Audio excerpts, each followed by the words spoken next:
Bonjour et bienvenue dans ce nouveau vidéo Otaku, je m'appelle Ame, je suis là pour vous présenter toutes les sorties manga au Québec chaque semaine. J'ai un petit programme cette semaine. Alors, j'ai un très beau programme à vous présenter aujourd'hui. Le premier, c'est le très attendu Cauchemar d'Innsmouth de Go Tanabe. C'est une adaptation d'un des chefs-d'œuvre de H.P. Lovecraft. Alors, c'est sûr que le cover est très sombre, un peu difficile de vous montrer ça à la caméra facilement. Mais comme vous voyez, on reste vraiment dans le même style que d'habitude avec une super belle édition en cuirette. Et pour cette fois, c'est pas un one-shot, ça va être une histoire en plusieurs volumes. Alors, le Cauchemar d'Innsmouth, vous allez voir qu'on reste vraiment dans le même style de dessin que d'habitude. On plonge profondément dans l'univers de Lovecraft. Go Tanabe, c'est vraiment bien nous y immerger. On suit un jeune homme qui voyage et finalement, voulant prendre un billet de train pour se rendre dans la ville où il a quelques affaires à faire, il se rend compte que le train est extrêmement dispendieux, fait que difficile de se payer un billet de train. Alors il cherche un autre moyen de transport et on lui explique que le seul autre moyen de transport, c'est un bus qui passe, que personne ne veut prendre parce qu'il passe par la ville d'Innsmouth, qui est une ville réputée comme maudite. Alors pourquoi elle est réputée comme maudite? C'est parce que ses habitants, ils sont un peu spéciaux, alors et ils ont une apparence avec des yeux globuleux, une bouche très bizarre, très grande, ils sont très stoïques, on a difficulté à voir leurs émotions et ça leur a donné une très mauvaise réputation. Maintenant, l'histoire ne dit pas si ils sont gentils, ils sont méchants, qu'est-ce que... Personne ne le sait vraiment finalement, mais tout le monde sait que personne ne veut avoir affaire à ces gens-là. Alors on lui déconseille fortement de prendre le bus, puis finalement il décide de le prendre quand même parce que il a cette curiosité de s'arrêter dans cette ville que tout le monde redoute. Alors finalement, arrivé là-bas, il va comme faire un tour de la ville, essayer de découvrir un peu, de rencontrer du monde. Il va avoir l'occasion de parler à 2-3 personnes qui ne sont pas originaires et qui ont, mettons, lui ressemblent plus et qui n'ont pas de difficulté à s'exprimer et qui lui disent tous de fuir. Puis finalement il va rencontrer un peu les habitants locaux, puis il va comprendre le cauchemar qui se trame à Innsmouth. Alors je vous en dis pas plus, vous allez voir que l'horreur monte crescendo, comme toujours dans l'horreur cosmique de Lovecraft, que les graphismes de Go Tanabe sont tellement immersifs qu'ils nous permettent de vraiment plonger dans l'œuvre à 100%. De préférence, lisez ça au coucher du soleil, tout seul, à la maison, quand il n'y a pas un bruit. Vous allez voir, vous allez être dedans. Voilà, quelques gros plans comme ça qui sont assez horrifiques quand on tourne la page et qu'on s'attendait pas à ça. Comme ce magnifique plan, cette gravure est juste splendide. Fait que vraiment, encore une fois, un chef-d'œuvre comme d'habitude. Si vous aimez déjà le style, que vous connaissez cette collection, vous ne serez pas déçus. Si vous ne vous y êtes pas encore mis et que vous aimez l'horreur, que vous connaissiez ou pas les œuvres de Lovecraft, vraiment c'est vraiment à découvrir. Alors c'était donc Le Cauchemar d'Innsmouth par Go Tanabe. Et je continue avec un autre manga très attendu, mais alors là pour le coup pas mal plus connu des fans dans sa version anime en tout cas, c'est Elfen Lied, le fameux animé ultra violent qui a fait beaucoup parler de lui ces dernières années. Bon, c'est sûr que la vibe Elfen Lied est un petit peu passée, on s'entend que l'éditeur nous vient avec son version française un petit peu tard peut-être, mais c'est quand même appréciable de pouvoir découvrir l'œuvre originale qui se cachait derrière l'anime à succès. Alors dans Elfen Lied, on suit une mutante. Cette mutante, c'est une jeune fille qui représenterait un troisième genre humain. Et le problème, c'est qu'elle est hyper dangereuse. Alors elle est comme maintenue prisonnière dans un sous-sol blindé au fond de la mer. Bref, un truc comme où elle peut absolument pas s'échapper. Elle est masquée, sanglée, emprisonnée. Bref, les gens qui la contrôlent pensent qu'ils la contrôlent vraiment bien. Puis finalement, à la suite... Voilà, je vous montre un peu à quoi ça ressemble. Sa prison, c'est quand même pas trop le fun. Finalement, à la suite de plusieurs petits épisodes qui se retrouvent les uns à la suite des autres et qui sont fortuits, elle va se retrouver à avoir la possibilité de s'échapper. Alors ça va pas se faire sans un bain de sang. Je peux vous montrer les images parce que c'est pas forcément dessiné de façon très réaliste. Alors c'est quand même ultra violent là, mais les graphismes font que c'est pas forcément très réaliste, donc je trouve que ça enlève un petit peu le côté trop violence psychologique, on est vraiment plus dans du démonstratif, presque exagéré, un peu à la Tarantino avec le sang qui gicle et tout ça. Fait que je vais continuer à vous montrer les images. Alors, elle parvient à s'échapper, non sans provoquer un bain de sang, puis finalement elle va s'échapper par la mer, elle va fuir complètement, puis elle va se retrouver sur une plage où nos deux héros, deux amis d'enfance, un gars puis une fille, se baladent. Et donc elle va être comme complètement nue, complètement désemparée, aucune idée de où elle est, de comment survivre dans le monde. Et donc ils vont un peu la prendre sous leur aile, ils vont s'occuper d'elle, la recueillir et s'occuper de... un petit peu de son intégration dans le monde des humains. Le problème c'est qu'évidemment l'armée, tout le pays va la rechercher parce que c'est une arme de destruction massive. Alors évidemment on va aborder les thématiques de recherche scientifique sur l'être humain, on va essayer de faire de cette fille-là un prototype pour des soldats, on va aussi mettre une autre mutante à sa recherche. Bref, un développement qui est assez classique, mais qui finalement est plutôt bien fait. Alors, l'auteur s'appelle Lin Okamoto, c'est un auteur, c'était sa première œuvre. On sent dans les graphismes, vous avez peut-être pu le voir depuis que je vous montre les images, on sent dans les graphismes que c'est quand même assez brouillon, assez... on sent le peu d'expérience derrière, c'était clairement une première œuvre. Alors au niveau graphisme c'est un petit peu difficile à supporter, mais on est pris par l'histoire, par les personnages, par cette espèce de bain de sang généralisé. Mais c'est sûr que Lin Okamoto a fait du chemin, et puis depuis il a fait des œuvres qui sont assez incroyables, comme par exemple Brynhilde in the Darkness. Si vous n'avez pas eu l'occasion de lire ce manga, c'est juste un chef-d'œuvre total. C'est un manga que j'aime énormément, puis où les graphismes et même la façon dont le scénario va être détaillé, excusez-moi, va être un peu mieux maîtrisé. Donc c'est sûr que le manque de maîtrise nous empêche d'apprécier pleinement l'œuvre, mais c'est quand même un grand classique, puis c'est cool de le découvrir. Fait que c'est Elfen Lied. Je continue avec, on espère il va pas passer inaperçu, même si sa sortie est passée un peu inaperçue, c'est le guide officiel de One Punch Man par Yusuke Murata et One évidemment. Donc c'est un guide en one shot, qui va se commencer par quelques pages couleurs qui sont super belles, comme celle-ci par exemple. Un poster, même d'ailleurs, ouais, voilà, vous pouvez le détacher comme ceci. Voilà, vous pouvez le sortir du livre. Je vais essayer de vous montrer, voilà, vous avez une petite planche de stickers également au début qui est détachable. Plusieurs pages couleurs qui sont vraiment très réussies. Honnêtement, rien que pour ça, le livre vaut la peine. Ensuite, vous allez retrouver des fiches personnages pour le côté de Saitama, puis des fiches personnages pour tous les vilains, des explications sur l'univers ultra précises, etc. Puis vous allez retrouver également un making of pour vous expliquer un peu quelle est la genèse de l'œuvre, comment est-ce que l'auteur a pensé ces choses. Vous retrouverez également une entrevue avec Yusuke Murata et une avec One.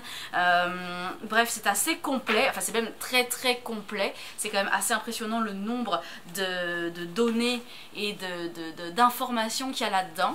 C'est sûr que si vous aimez One Punch Man, ça va vous apprendre à en connaître plus sur l'univers. Et puis il y a un One Punch Man questions, qui sont des questions flash posées à One et à Murata, qui sont quand même assez drôles à lire. Alors voilà, donc c'est le guide officiel de One Punch Man. Allez, je continue avec un autre livre informatif, mais dans un tout autre genre. C'est le premier livre en français sur BTS. Alors si vous êtes déjà fan du groupe le plus emblématique de la K-pop coréenne, ben c'est sûr que ce livre-là va vous en apprendre vraiment plus. C'est vraiment présenté avec une couverture souple comme un magazine.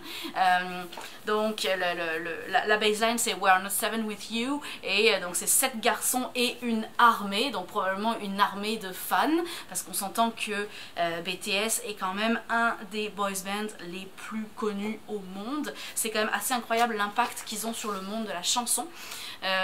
Donc des fiches pour, en fait un historique du groupe, on s'attarde beaucoup aussi évidemment sur le moment où tout s'est déclenché, où le succès est arrivé et comment est-ce que les garçons l'ont vécu.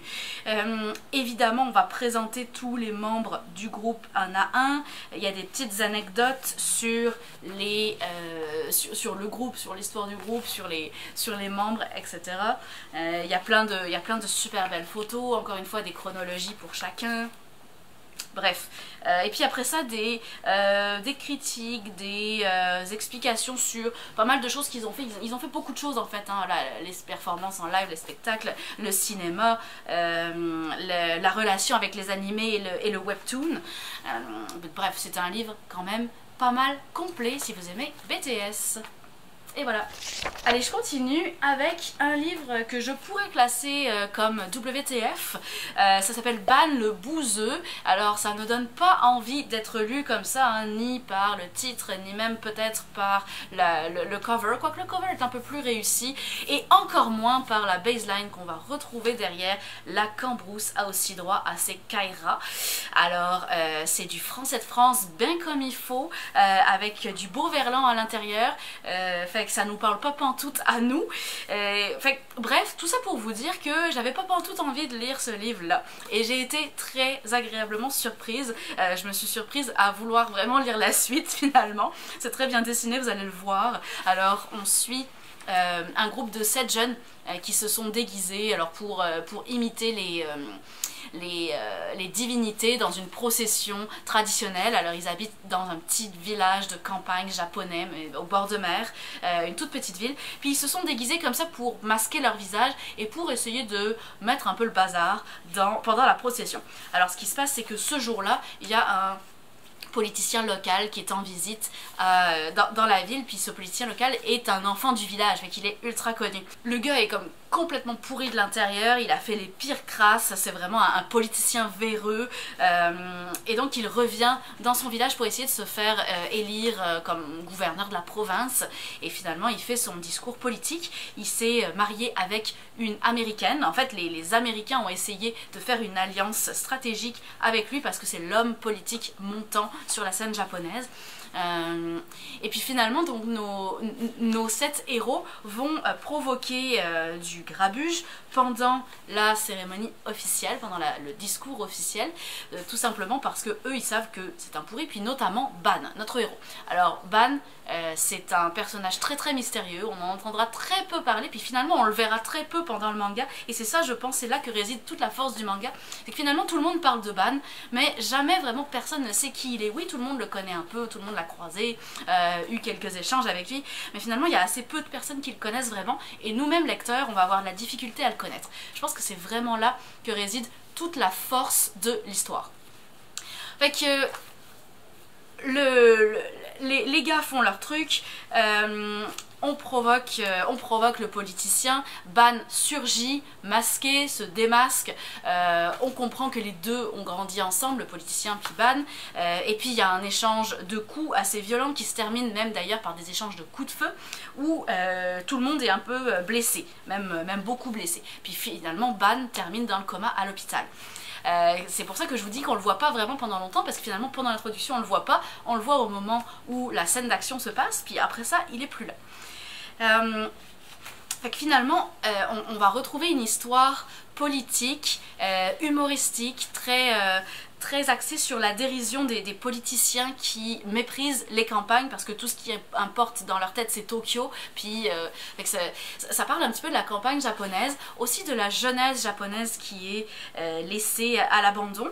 Et puis on va, et ça c'est une des parties les plus le fun, on va retourner un peu dans l'enfance de Ban grâce à un personnage qui va surgir de nulle part et qui va révéler l'avoir connu dans son enfance, et qui va révéler ce qu'il connaît mais vu de son point de vue à lui, fait qu'on sait que c'est très orienté et que c'est pas la vérité.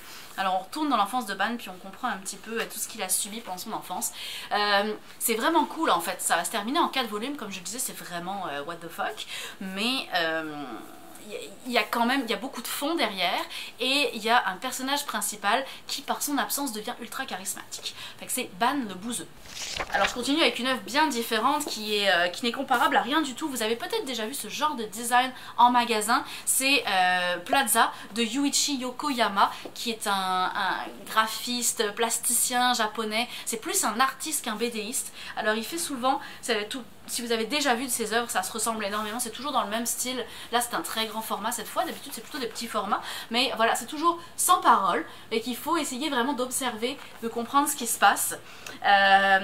C'est très graphique, c'est très géométrique, qu'ici on suit un groupe de gens qui est sur une espèce d'estrade, puis qui va accomplir comme différents mouvements, différentes choses, puis finalement il va y avoir comme un volcan qui va exploser, puis il y a des trucs complètement loufoques avec des crevettes géantes qui sortent de terre. Il y a toujours... c'est ça qui est assez sympa à voir, c'est que souvent quand l'auteur va introduire un élément graphique, il va se servir de cet élément graphique pour le détourner et en faire complètement autre chose. D'abord il va introduire cet élément avec son utilisation principale, mettons un chapeau, fait que ça va être un vrai chapeau, puis finalement on va zoomer sur ce chapeau, puis ce chapeau va devenir complètement autre chose en fait, et va servir de prétexte à faire surgir un autre élément. C'est très spécial, hein, c'est très artistique, je vous en parlerai pas beaucoup plus, mais je sais que certains d'entre vous capotent sur cet auteur là, il est quand même assez connu. C'est Plaza de Yuichi Yokoyama. Et dans ma série des livres informatifs, j'ai un beau livre, ce qui est vraiment magnifique, c'est aux éditions Géo, ça s'appelle Inspiration Japon. C'est vraiment ce que j'appelle un beau livre, vraiment pour la collection sur la culture japonaise. Alors en fait, il y a une double page par aspect de la culture japonaise, qu'elle soit traditionnelle ou moderne. Alors ici c'est le taoïsme par exemple. J'ai beaucoup aimé la page sur le thé qui est magnifique. Tiens, il y a une page sur les cerisiers évidemment. On va retrouver voilà, le mont Fuji. Vous voyez toujours des très belles images avec un petit peu d'explication mais pas trop, hein, c'est vraiment léger à lire. La bouffe, évidemment la bouffe, je veux dire on n'y coupe pas, ça vous donne pas faim ça peut-être en tout cas moi oui. Les forêts japonaises, bref, il y a un truc. Je vais essayer de vous retrouver la page sur le thé parce qu'elle est juste magnifique. On va voir si je la retrouve facilement ou pas. Ah, les maisons japonaises traditionnelles avec les tatamis, voilà. Je pense que vous aimez tous ça, en tout cas moi ça me fait capoter. J'aimerais ça avoir une maison pareille, hein. Voilà, une super belle image sur le thé. C'est pas celle-là que je cherchais, mais celle-ci est belle aussi. Alors ce qui est cool, c'est que vous avez aussi des cartes détachables que vous pouvez afficher, comme par exemple sur cette double page ici. C'est vraiment détachable, il y a des petits pointillés et puis c'est cartonné.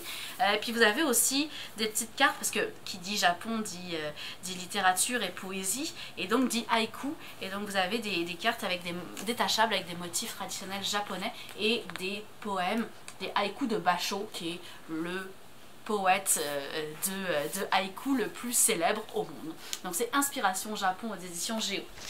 Allez, je continue dans le polar noir. On est chez Jiro Taniguchi, vous avez peut-être reconnu le style, un grand format relativement grand, mais pas si grand que ça, moyen format comparé à tout ce que j'ai présenté avant. Et on est vraiment donc dans le pur polar, un assassin à New York. Je vais vous montrer, si vous connaissez Jiro Taniguchi, vous allez voir que c'est vraiment le plus pur style. Alors Jiro Taniguchi n'est qu'au dessin, il travaille avec un scénariste ici et j'ai lu un petit mot du scénariste qui disait je n'avais jamais travaillé avec Jiro Taniguchi avant, puis le résultat va au-delà de mes espérances, et c'est vrai que c'est un livre qui est assez addictif. Alors ça se passe à New York comme le titre l'indique, et on suit un homme qui est un japonais et qui est assez mystérieux, assez stoïque, qui a pas mal la classe. On va avoir en fait plusieurs histoires courtes avec ce même personnage, mais qui finalement vont construire une histoire complète où on va avoir une évolution de notre personnage principal. Ce gars-là tient un bar qui est un petit peu spécial, qui n'a pas d'enseigne, qui est un peu caché dans un sous-sol, et où il va inviter seulement les gens qu'il souhaite inviter. Et le premier homme qu'il va inviter, on va se rendre compte qu'en fait il l'a pas choisi par hasard. C'est difficile de vous parler de cette œuvre sans vous voler le punch, parce que finalement on lit la première histoire, on pense que ça va être une histoire assez tranche de vie, banale, peut-être pas vraiment avec de l'action, puis finalement on se retrouve très rapidement dans le mystère, le polar. Donc vraiment difficile de ne pas vous spoiler, je vais juste éviter de vous en parler plus, mais si vous aimez tout ce qui est polar, si vous aimez donc le policier, si vous aimez Jiro Taniguchi évidemment, c'est sûr que vous allez aimer ça. Mais je vais éviter de vous en parler plus. Autre point, ce qu'on se rend compte, c'est que probablement qu'il y a une influence là-dedans de Naoki Urasawa, ça ressemble énormément. Alors ça a été écrit en 1996, hein, donc qui a été influencé par l'autre, je ne le sais pas. Ça se peut que ce soit un petit peu des deux, mais clairement on se retrouve énormément dans le style de Monster. C'est vraiment ce même style là qu'on retrouve. Fait que moi je me suis éclatée à la lecture, c'est vraiment... j'aime beaucoup Taniguchi et je pense que celui-ci va faire partie de mes livres préférés de Taniguchi et va directement rejoindre ma bibliothèque privée. Alors c'est Un assassin à New York. Et mon dernier livre pour aujourd'hui était très attendu puis il a été en retard, alors je vous le présente enfin, c'est Noblesse, le nouveau webtoon coréen ultra connu. Alors comme la plupart des webtoons en français en ce moment, il est avec un format un petit peu plus grand, avec du beau papier gloss bien blanc et évidemment tout en couleur. Puis évidemment dans le sens occidental, mais ça je ne le précise plus, vous le savez déjà maintenant que les webtoons sont dans le sens occidental. Alors Noblesse c'est une histoire de vampire, hein, tout simplement, mais une histoire de vampire pas comme les autres. On suit Raizel, qui est un vampire. Alors il s'appelle pas vraiment Raizel finalement, il a un nom à rallonge, mais le seul nom que tout le monde, que tous les humains vont comprendre, c'est Raizel. Et Raizel après 820 ans de sommeil, il se réveille enfin. Alors on le voit sortir de son cercueil, changer d'un coup de pouvoir magique ses habits en un magnifique costume blanc, et finalement se diriger dans la rue vers un but qui est inconnu. Alors toute la première scène se passe sans aucun texte, c'est assez mystérieux, on se demande un petit peu, on voit bien que c'est un vampire évidemment, ça c'est évident, mais par contre on se demande un peu ce qu'il fait là, puis pourquoi il est là. Alors l'endroit où il se rend, c'est une école, et c'est l'école de ce personnage là qui est un garçon un petit peu rebelle, un petit peu mais quand même assez populaire, mais pas vraiment l'élève modèle. Alors quand notre vampire Raizel arrive, c'est lui qui va rencontrer en premier finalement, et ils vont se retrouver dans la même classe. Alors lui c'est le professeur principal, il fait un petit peu peur. Ce qu'on va se rendre compte, c'est que Raizel est venu ici parce que le directeur de l'école est également un vampire et c'est même son disciple. Donc il va essayer de retrouver son disciple et lui faire savoir qu'il est réveillé. Alors ce premier tome ne nous révélera pas quelles sont les intentions de notre héros Raizel. Pourquoi est-ce qu'il s'est réveillé maintenant, dans quel but est-ce qu'il s'est rendu dans cette école, quels sont ses objectifs pour la suite, qu'est-ce qui va se passer. Il n'y a pas forcément grand chose qui nous laisse présager. Ce qu'on sait, c'est qu'il va y avoir beaucoup de vie à l'école parce que finalement il essaye de s'intégrer aux humains, puis comme il n'a pas vieilli en 820 ans, ben, il a l'air d'avoir l'âge d'un élève de cégep.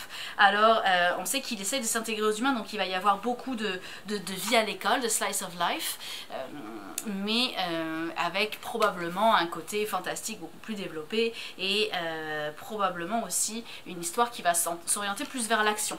Mais je vous avoue que ce premier tome ne nous laisse pas vraiment présager la suite, fait qu'à voir. Donc c'est Noblesse, le nouveau webtoon coréen. Et c'est donc ceci qui va conclure mon vidéo pour aujourd'hui, mon dernier vidéo de l'année. Alors je vais terminer avec mes tops et mes flops comme d'habitude. Mon flop malheureusement c'est Noblesse, parce que les dessins ont beau être très beaux, très bien faits, etc. Et les personnages quand même relativement intéressants, mais malheureusement il n'y a pas beaucoup d'histoire. Alors peut-être que ça va s'en venir, peut-être que le tome 2 va être plus intéressant, puis à ce moment là je l'enlèverai de mes flops. Mais pour l'instant pour moi le tome 1 est un flop parce que on a du mal à arriver au bout, parce qu'il n'y a pas vraiment de but finalement. C'est comme une espèce de succession de cases et d'histoires mais sans grand intérêt. Mais c'est un petit flop, hein, vous l'avez compris, c'est pas que ça m'a déplu nécessairement. Puis j'ai 2 tops aujourd'hui, ça va être Ban le bouseux et un assassin à New York, de style assez différent. Comme je l'ai dit, Ban le bouseux parce que l'absence du personnage principal, c'est ça qui fait son charisme et c'est ça qui fait que ce manga est très original et très bien construit. Puis un assassin à New York, c'est un véritable chef-d'œuvre, je l'ai dit tantôt, probablement un des meilleurs Taniguchi jamais écrit, avec un personnage principal qui va nous dévoiler tout son mystère au fur et à mesure des petites histoires courtes et des interactions qu'il va avoir avec les autres personnages, et que c'est un pur moment de régal. Merci beaucoup d'avoir écouté cette vidéo aujourd'hui. On va se retrouver dès que les sorties auront recommencé. Fait que ça se peut que je doive retarder mes vidéos, mais en attendant on va vous préparer une petite récap de l'année 2021, récap manga de tout ce qui s'est passé dans l'année, des meilleures sorties, de nos coups de cœur, etc. Et puis après ça je reprendrai mes vidéos de nouveautés dès que les nouveautés reprendront elles-mêmes. Bye bye!